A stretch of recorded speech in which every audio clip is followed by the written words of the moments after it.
અમરેલી નગરપાલિકાની સામે આવી ઘોર બેદરકારી। જિલ્લા પંચાયત રોડ પર ગટરના પાણીથી રહીશો સ્થાનિકો પરેશાન। નમસ્કાર, સહજ ન્યૂઝ સાથે હું છું ગોપાલ ભેસાણિયા। અમરેલીથી અમારા પ્રતિનિધિ સંજય વાઘેલા પાસેથી મળતી માહિતી મુજબ અમરેલી નગરપાલિકાની ગંભીર બેદરકારીના કારણે શહેરના મહત્વના જિલ્લા પંચાયત રોડ પર ગટરના ગંદા પાણી વહેતા થવાની સમસ્યા ફરી એકવાર સામે આવી છે।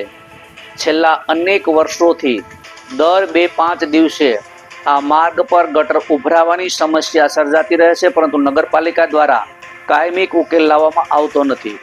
ગટર મેન્ટેનન્સના નામે લાખો રૂપિયાના બિલો બનાવી દેવામાં આવે છે, છતાં હકીકતમાં કામગીરી શૂન્ય જોવા મળે છે। જિલ્લા પંચાયત બિલ્ડિંગની આજુબાજુ જ ગટરના પાણી રોડ ઉપર ફેલાતા હોવાના કારણે આસપાસના વેપારીઓ, ગ્રાહકો તેમજ રોજિંદા અવરજવર કરનારા રાહદારીઓ માટે હાલાકી ભોગવવી પડી રહી છે। દૂષિત ગટરના પાણીમાંથી ઉઠતી અસહ્ય દુર્ગંધને કારણે દુકાનોમાં બેસવું મુશ્કેલ બન્યું છે। અવારનવાર નગરપાલિકામાં રજૂઆત કરવા છતાં સમસ્યાનો કોઈ કાયમી ઉકેલ આવતો નથી, જેના કારણે વેપારીઓમાં ભારે રોષ ફેલાયેલો છે। સ્થાનિક વેપારીઓએ તાત્કાલિક ગટરની પાઇપલાઇન રિપેરિંગ કરી રોડ પર ઉભરાતા પાણી બંધ કરવાની માંગ ઉઠી છે, નહીતર આવનારા દિવસોમાં ઉગ્ર આંદોલન કરવાની ચેતવણી પણ આપી છે। રિપોર્ટર સંજય વાઘેલા, સહજ ન્યૂઝ, અમરેલી। શું નામ છે ને શું તકલીફ? મારું નામ કલ્પેશ સોજિત્રા। અમારે દર અઠવાડિયે આ પ્રશ્ન રહી છે નગરપાલિકાનો। અને જો તમે પાણી લાગત જોઈ જવો બધું, આ પાણી દુર્ગંધ એટલી મારે છે, નગરપાલિકાવાળા કોઈ ધ્યાન ન દેતા। 3-4 બોમ્બા લઈને આવે પણ કોઈ કામ હરખું વ્યવસ્થિત થતા નથી। આ ઢાંકણા તૂટી જાય, ઢાંકણા 10 દિવસે બદલાવા આવે છે।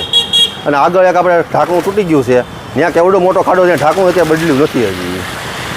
તો આ પ્લીઝ રિક્વેસ્ટ કરીએ છીએ અને કે આ વસ્તુ જલ્દી કામ પતાવે એમ। તકલીફ છે અત્યારે? આ પાણીની જોન લાગત આમ ગ્રાહકને તકલીફ પડે છે હોતે આવવામાં।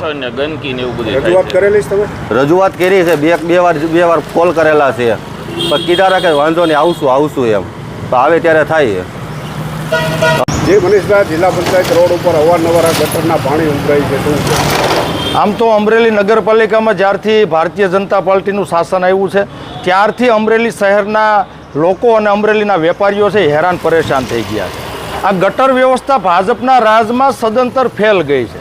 આ ગટર વ્યવસ્થામાં ભાજપના નેતાઓ કરોડો રૂપિયા છે એ ખાઈ ગયા છે।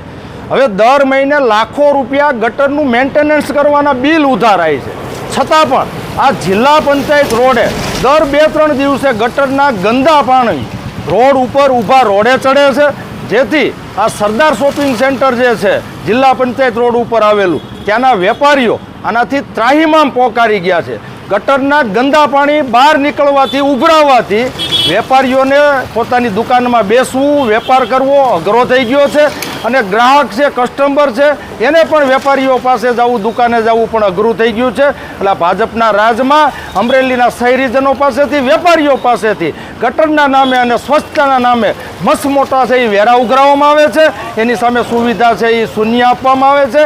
આ ગટરમાં જે ઉભરાય છે, બ્લોક છે, નિષ્ફળ ગઈ છે। વહેલામાં વહેલી તકે આ શાસકો છે આ પ્રશ્ન છે એનું નિરાકરણ લાવે અને અમરેલી શહેરના લોકોને, વેપારીઓને આમાંથી મુક્તિ અપાવે।